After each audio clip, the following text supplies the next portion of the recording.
करिएगा।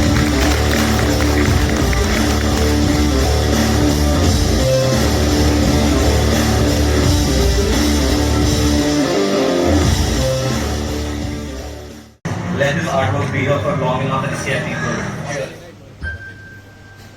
हमारी टीम जिन्होंने आप सबको कोऑर्डिनेट करके यहाँ पे बुलाया उसके लिए बहुत बहुत धन्यवाद। आज हमारे बीच में हमारे आर्टिसन हैं mister Shubh Mukherjee, who is a well renowned sir, please.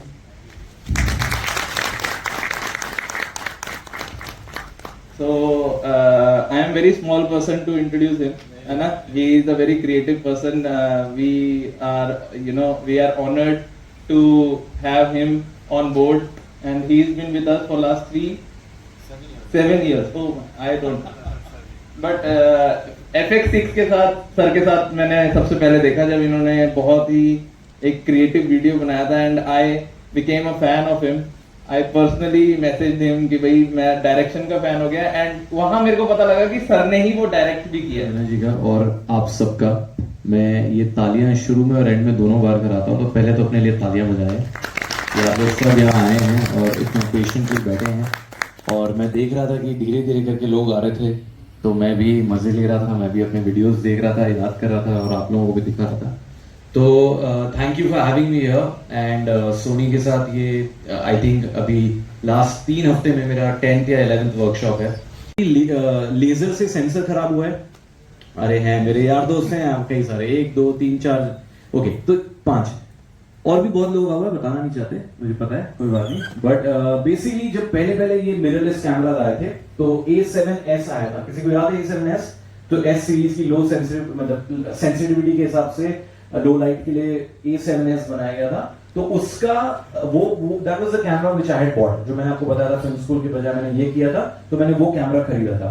अब बेसिकली क्या हुआ था इस दौर में, कहीं ना कहीं वो सेंसर में लेजर से एक पैच आ गया था। वो कैसे आता है? बेसिकली आपके सेंसर में RGB पिक्सल्स होते हैं, तो कोई भी पिक्सल लीक कर जाता है तो वही कलर आपके कहीं ना कहीं स्प्लिट बनके कभी रेड डॉट आ जाता है, कभी ब्लू डॉट आ जाता है, कभी ग्रीन डॉट आ जाता है। और बेसिकली वो नजर तब आता है अगर आपका फुटेज हाईलाइट पे हो, अगर शैडो पे हो तो वो नजर नहीं आता बिकॉज वो दिखता नहीं है, लेकिन अगर कभी आप स्काई की तरफ या कुछ शूट करें तो वो नजर आ जाता है। तो धीरे धीरे एडिट में हमें ये फुटेज में कहीं ना कहीं नजर आने लगा था, तो हमने बैक ट्रैक करके ढूंढ लिया कि हमारे किसी वेडिंग से लेजर की लाइट पड़ी थी और पिक्सल ब्लीड हो गया। तो मेरी धड़कन तेज हो गई थी, और जब भी मैं कहानी सुनाता हूँ तब भी मेरी धड़कन बहुत तेज होती है। तो मैं वो कैमरा लेके उठा के सोनी के ऑफिस गया। अब जो दिल्ली में सोनी का ऑफिस है वहां पे जो मार्केटिंग डिपार्टमेंट है और टेक्निकल डिपार्टमेंट है एक ही बिल्डिंग में है, बस दाएं और बाएं का। Forward to the next stage of this workshop. तो सबसे पहली चीज आप यहाँ पे टिप्स देख रहे हैं, आपको नजर आ रहा है, ठीक है? एक एक करके मैं चीजें दोहराऊंगा। मैंने आप लोगों को बोला था have your own style, correct? मैंने ये बात आप लोगों को बोली थी, हैव योर ओन स्टाइल। आप लोगों को मेरा स्टाइल समझ में आया, आप लोग देख रहे हैं, आप लोगों को पता है एक तरीके का काम कर रहा हूं, एक स्टाइल का काम कर रहा हूं, आप लोगों को नजर आ रहा है from the start, from the word go. वो आप लोगों के लिए होना बहुत जरूरी है टू एलिवेट योर ब्रांड। इसका मतलब क्या है कि आप लोग सब शायद वीडियोग्राफर्स हैं, आप लोग सब शायद वेडिंग्स कर रहे हैं, लेकिन वो करते हुए भी आप लोगों को खुद का एक स्टाइल होना बहुत जरूरी है to be identified not just as a videographer. तो आपका नाम क्या है सर? आपका नाम? जसमन। तो मेरे को ये होना चाहिए कि मैं जसमन को बुलाऊंगा, रादर देन मेरे को ये होना चाहिए कि यार मुझे एक वीडियोग्राफर चाहिए। You understand what I am saying? There is a huge difference. अगर मैं स्पेसिफिकली जानता हूं कि मुझे जसमन को बुलाना है, वो मैं इसलिए बुला रहा हूं क्योंकि जसमन का एक पर्टिकुलर स्टाइल है। जसमन बहुत अच्छा गिम्बल के साथ शूट करता है फॉर एग्जांपल, ठीक है? या जसमन जब ट्रांजिशंस करता है, या जसमन जो एडिट करता है ना, उसका एक पर्टिकुलर स्टाइल है। क्रिकेट टीम में कितने प्लेयर्स हैं? 11, करेक्ट? एटलीस्ट 4 या 5 बैट्समैन होते हैं या नहीं होते हैं? गाइस जाग जाओ, लंच मिलने वाला थोड़ी देर में, जागो।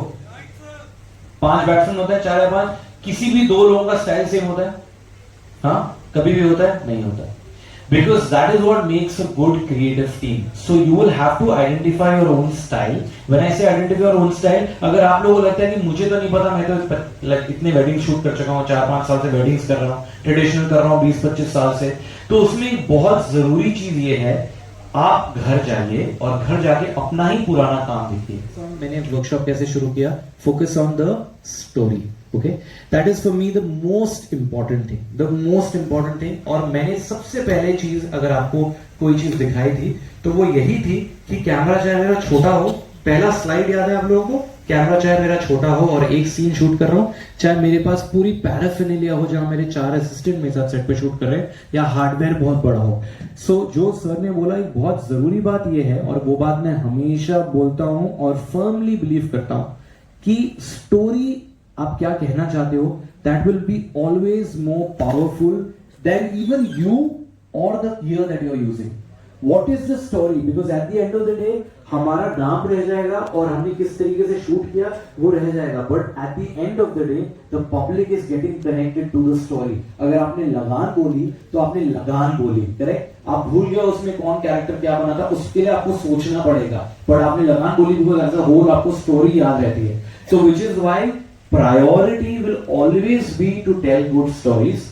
Priority will always be that, and I think that is something that I personally have chased.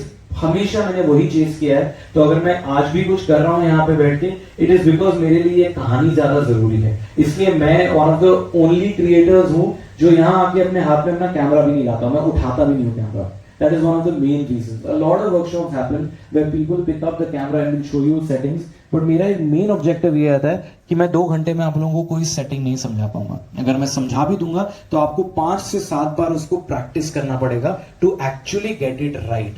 S-Log 3 के बारे में अभी भी, और वो सारा ज्ञान इंटरनेट पे है, which is why my main intention is always to change and help change your mindset कि आप एज अ फिल्म मेकर कैसे सोचें, हमारी कॉन्सेप्ट में आप एज अ स्टोरी टेलर कैसे सोचें। तो I completely second and agree with what sir is saying कि gear is important, even till the last point मैंने जो बोला कि the right amount of gear. मैंने ये बात भी आप लोगों को दोहराई कि फिल्म एक लेंस से भी शूट हो सकती है, आप लोगों को हर लेंस खरीदने की जरूरत नहीं है। जो कई बार प्रेशर होता है कि अच्छा ये खरीद लो, ऐसा उसने कर लिया, वो कर लिया, तो वो प्रेशर की भी जरूरत नहीं है, as long as you know what is the story that you are trying to say. हाँ, कई बार अगर आपकी पूरी film black and white shoot होनी है तो आपने उसके लिए तरीका अपनाना है